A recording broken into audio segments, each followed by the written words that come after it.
हमारे यशस्वी प्रधानमंत्री माननीय श्री नरेंद्र मोदी जी के नेतृत्व में हमारा देश भारत आज वैश्विक स्तर पर आर्थिक रूप से समृद्ध देश बनता जा रहा है और भारत इससे पहले इतना मजबूत कभी नहीं रहा, ऐसा कहना है ब्रिटेन के पूर्व प्रधानमंत्री टोनी ब्लेयर का।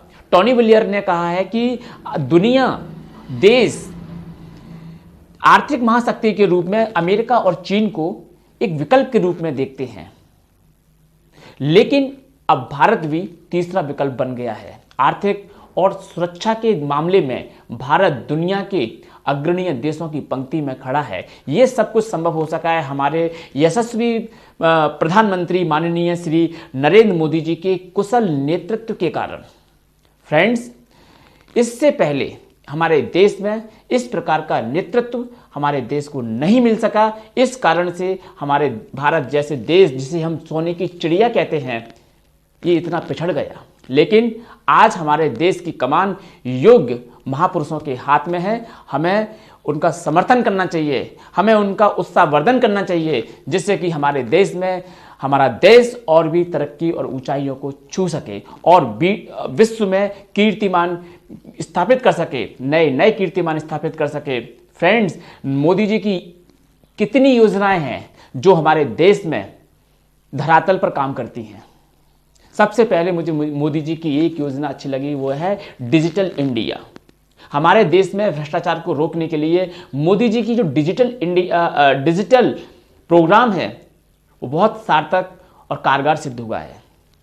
फ्रेंड्स, जब केंद्र सरकार के द्वारा या राज्य सरकारों के द्वारा कोई राशि या योजना देश के सर्वहारा वर्ग के लिए बनाई जाती है तो उसका पूरा लाभ देश की जनता तक नहीं पहुंच पाता है। रीजन, क्योंकि बीच में जो ऑफिसर्स है, बीच में जो कड़ियां हैं, उनमें ही पैसा भटके रह जाता है।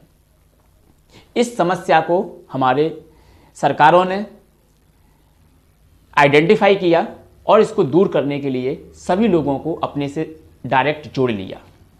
जैसे आपको याद होगा, पहले जमींदारी व्यवस्था काम किया करती थी कि जमींदार कौन होता था? जमींदार सरकार और किसानों के बीच में एक कड़ी के रूप में जमींदार काम किया करता था। सरकार इस तरह से शोषण हुआ। किसका शोषण हुआ? किसानों का शोषण हुआ। उस किसानों के शोषण को रोकने के लिए सरकार ने कुछ अधिनियम पारित किए, भूमि सुधार अधिनियम पारित किए, जिनमें सुधार किया गया और जमींदारी व्यवस्था को बीच में से हटा करके इस किसानों को डायरेक्ट अपने से जोड़ लिया। इसी प्रकार से इस भ्रष्टाचार को रोकने के लिए, इस करप्शन को रोकने के लिए सरकारों ने क्या किया?